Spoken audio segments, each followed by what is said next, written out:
el espíritu de sacrificio, el estar dispuestos a entregar interiormente, con nuestro corazón, todo nuestro ser, toda nuestra vida, al servicio de Dios. Eso es el sacrificio.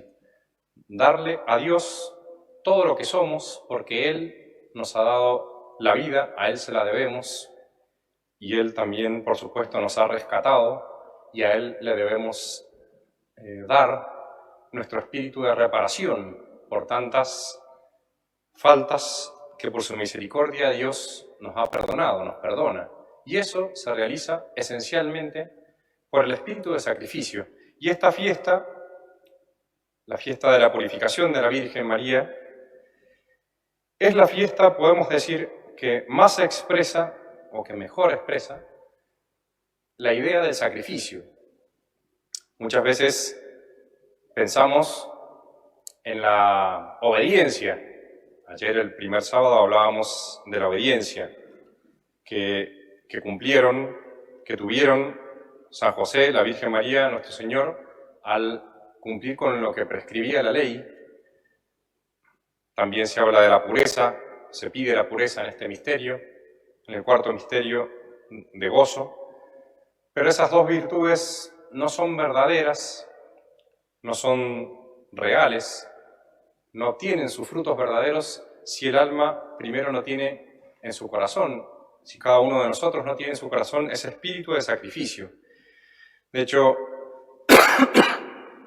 la ley mosaica, la ley de Moisés, establecía que las mujeres, después de su alumbramiento, debían permanecer alejadas del templo durante 40 días, y luego, después de esos 40 días, acercarse a él para ofrecer un sacrificio.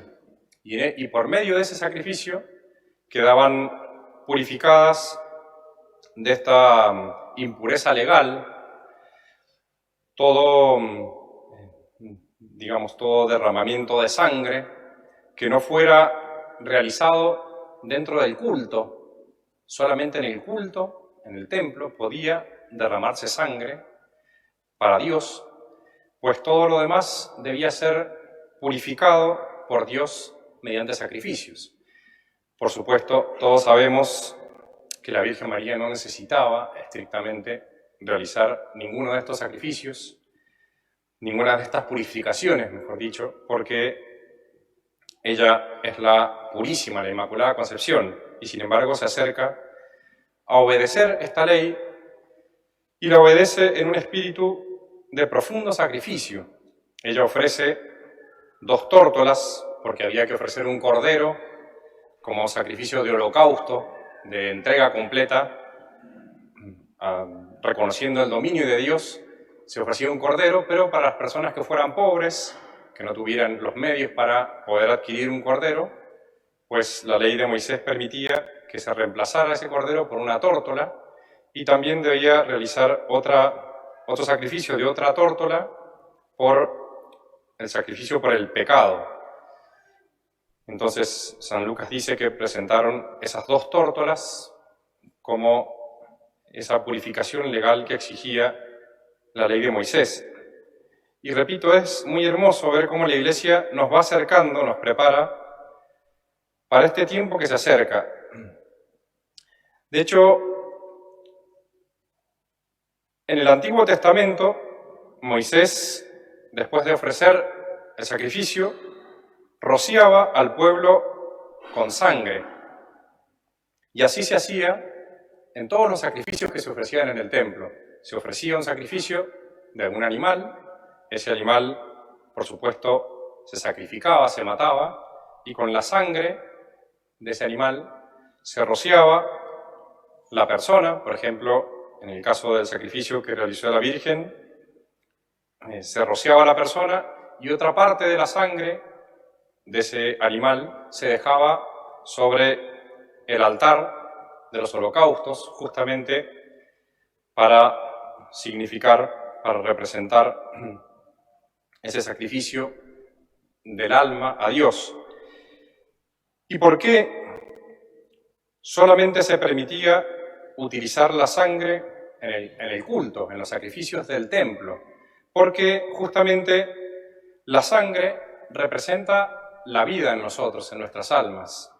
Es lo que, si tenemos la sangre en nuestro cuerpo, tenemos vida, y realmente por ese ofrecimiento de animales y de la sangre de los animales está representado lo que nosotros tenemos de más íntimo, de lo que depende nuestra vida.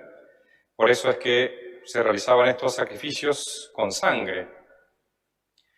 Y si no era la sangre, también se podían ofrecer alimentos, justamente porque el alimento también es de lo que todos nosotros dependemos para poder vivir. Se tenían que ofrecer los frutos primeros de los campos, los animales más perfectos que los hombres tuvieran. Todos esos sacrificios justamente significaban la entrega a Dios de lo mejor que nosotros tenemos, la entrega de nuestro propio ser, de nuestra propia persona, en honor, en gloria de Dios, para gloria de Dios, y por supuesto también para agradecer, para pedir perdón por los pecados. Y entonces había diferentes sacrificios exteriores que representaban esas diferentes disposiciones interiores. Pero lo más importante era que estos sacrificios significaban y preparaban el sacrificio por excelencia.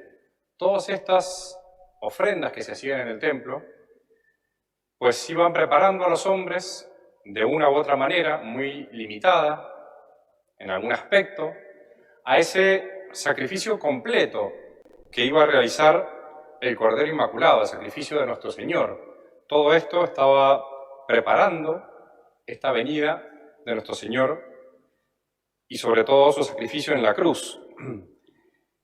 Y podemos pensar, y es un poco lo que quisiera subrayar, ¿qué disposiciones habrá tenido la Santísima Virgen María, San José, por supuesto, también, y el Niño Jesús? ¿Qué disposiciones habrán tenido al acercarse a ofrecer este sacrificio? Este sacrificio que, repito, representaba de una manera muy limitada, muy parcial, justamente el verdadero sacrificio, el sacrificio que iba a ofrecer nuestro Señor.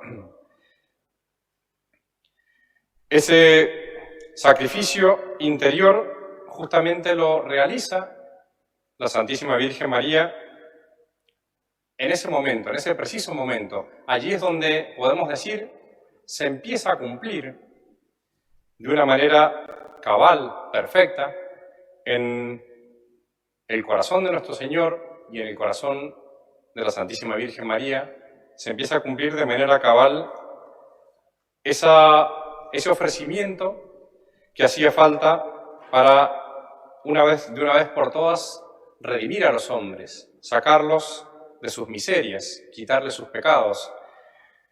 Al ofrecer la Santísima Virgen María esas tórtolas, al ofrecer esas pequeñas palomas en el templo, necesariamente, porque ella conocía las Escrituras y sabía que su hijo, de una u otra manera, tal vez en ese momento no sabía de manera precisa cómo iba a morir su hijo, pero sabía que su hijo tenía que morir en sacrificio por los pecados. Necesariamente, al ofrecer esas tórtolas, al entrar al templo en ese momento, es cuando ella ofrece completamente su corazón. Ese sacrificio, podemos decir que en nada difiere interiormente del otro sacrificio que iba a ofrecer la Santísima Virgen al pie de la cruz. Y también, del mismo modo, en nada difiere ese sacrificio del templo, en que está el Niño Jesús, de su sacrificio de la cruz, porque allí Él se viene a ofrecer ya en su corazón completamente por nosotros.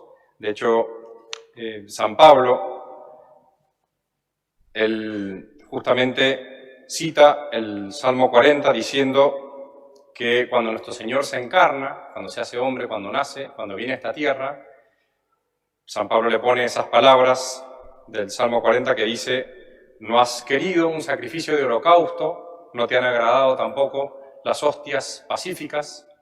Habla justamente de estos sacrificios antiguos, pero me has dado un cuerpo.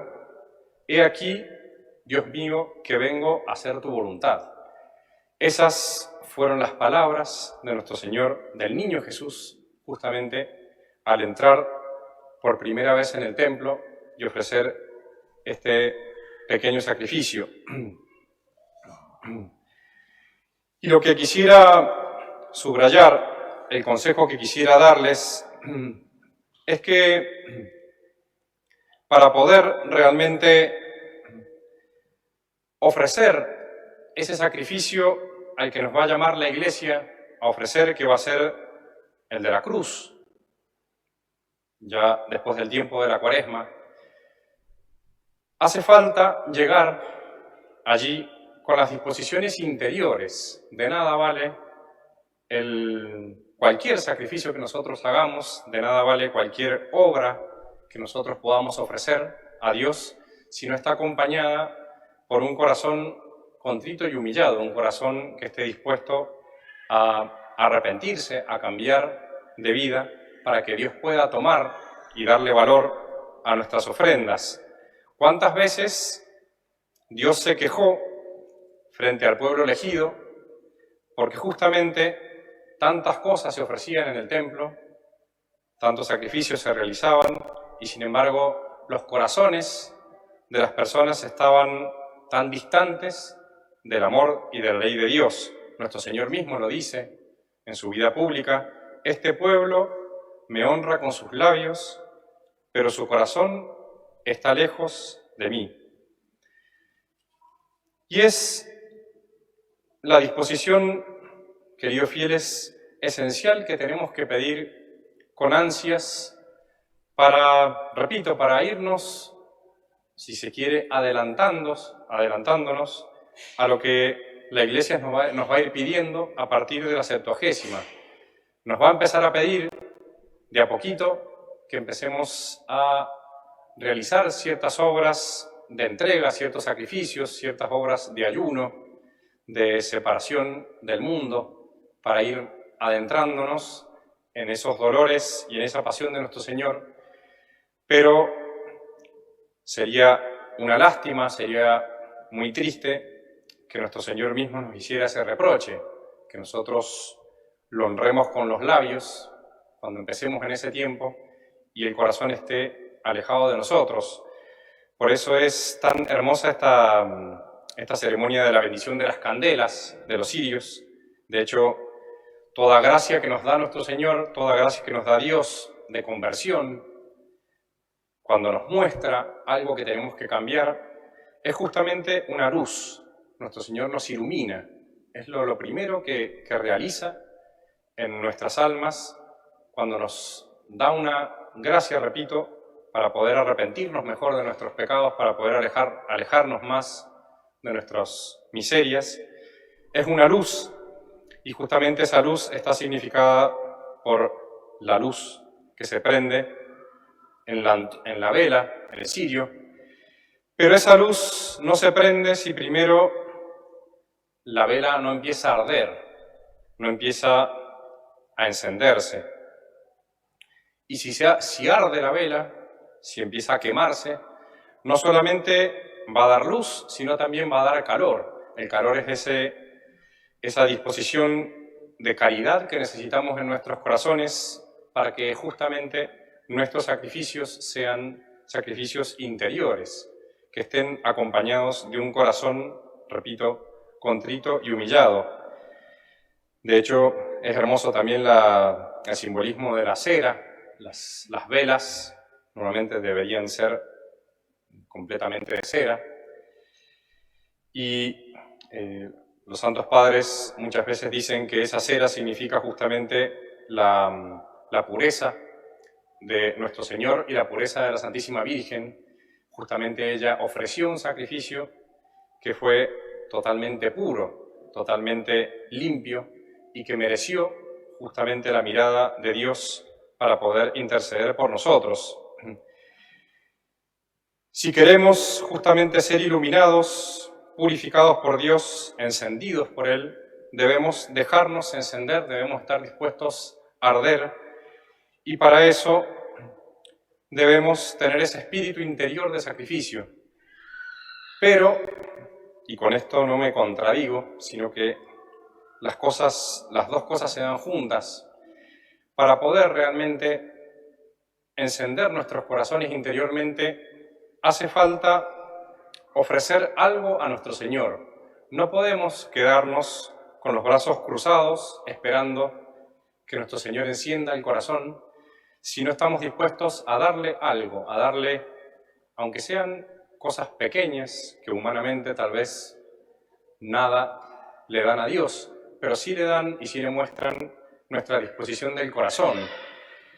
De nada sirve decir, por ejemplo, quiero cambiar, quiero salir de tal vicio, si estamos delante del televisor o del internet, en un sofá, mirando alguna serie, y decirle a Dios que nos dé la gracia de cambiar. Tenemos que levantarnos, tenemos que despertarnos, tenemos que ofrecer algo para poder realmente para que nuestro Señor tome esos sacrificios y los convierta justamente en caridad y nos cambie los corazones.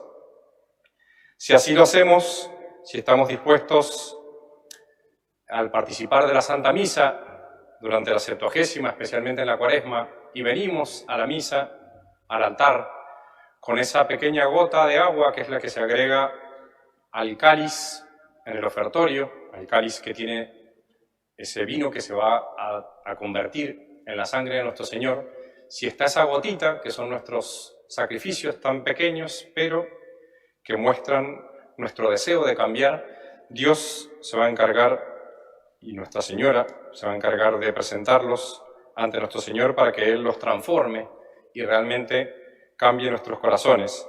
Pidámosle entonces esa gracia tan importante a la Santísima Virgen María de animarnos, al menos a partir de esta fiesta, al menos a partir de este día, a ofrecer nuestros corazones en sacrificio a nuestro Señor, también con algunas obras, para que Él pueda convertir nuestros corazones y que estos tiempos sean tiempos de gracias para nuestras almas. Ave María Purísima, en el nombre del Padre, del Hijo y del Espíritu Santo. Amén.